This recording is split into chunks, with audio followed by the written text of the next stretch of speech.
முதல்ல வணக்கத்தினை தெரிவிக்கிறேன். அதான் என்னோட வீடியோ உங்களுக்கு பிடிச்சிருந்தா நீங்கள் லைக் பண்ணுங்கள், ஷேர் பண்ணுங்கள், கமெண்ட்ஸ் கொடுங்க.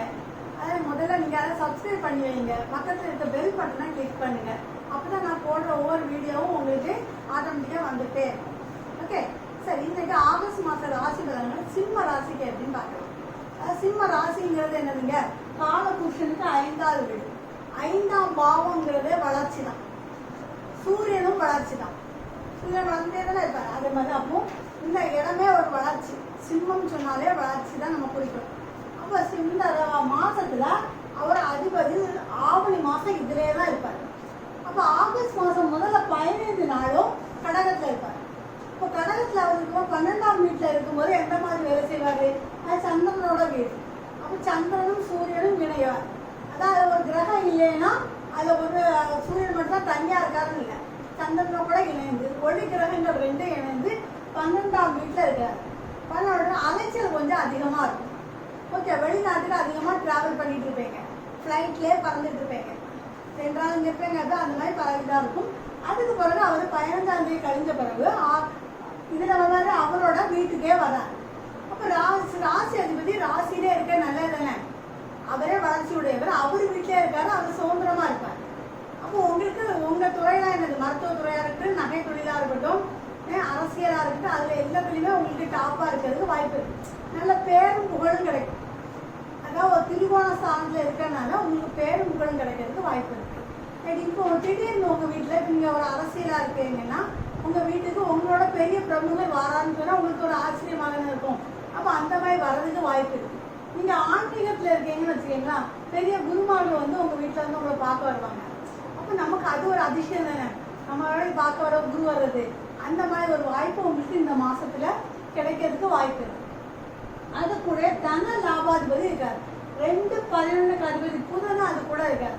அப்போ உங்களுக்கு பணத்துக்கு எந்த ஒரு குறவும் இல்லை. ராசி அதிபதி கூட புதனும் சேர்ந்துட்டாரு. அப்போ பணமாலே நமக்கு எந்த ஒரு இதுக்கு லாபம் கிடைச்சிட்டே இருக்கும்.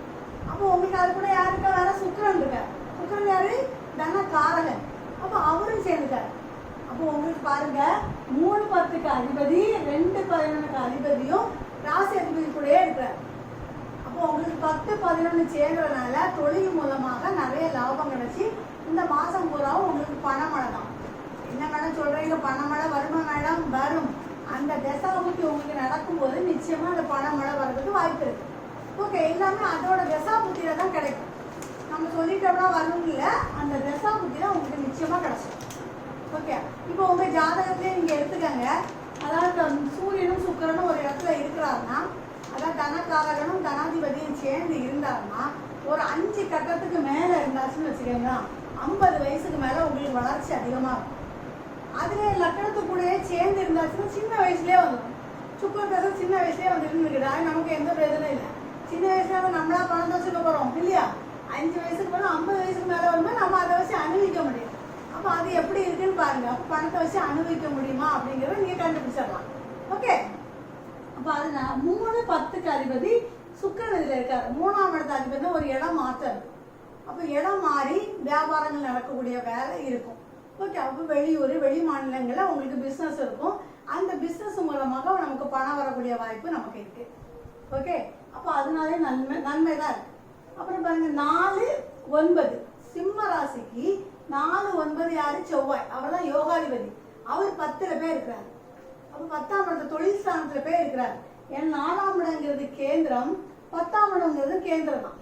இதான் உச்சி. அப்போ கேந்திரமே போய் உச்சியில போய் இருக்கும்போது தொழில் ரீதியா நல்ல வருமானம் கிடைக்கும். நிறைய பேர் பாருங்க, 4ஆம் இடத்து அதிபதி இல்லைன்னா படிச்சுக்கிட்டே வேலை பார்ப்பாங்க. 4ஆம் இடங்கிறது படிப்பா, 10ஆம் இடங்கிறது வேலை.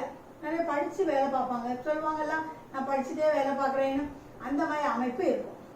ஓகே, அப்புறம் இது பாருங்க, 7ஆம் இடத்து அதிபதி 1ஆம் இடத்தை பார்க்குறாரு.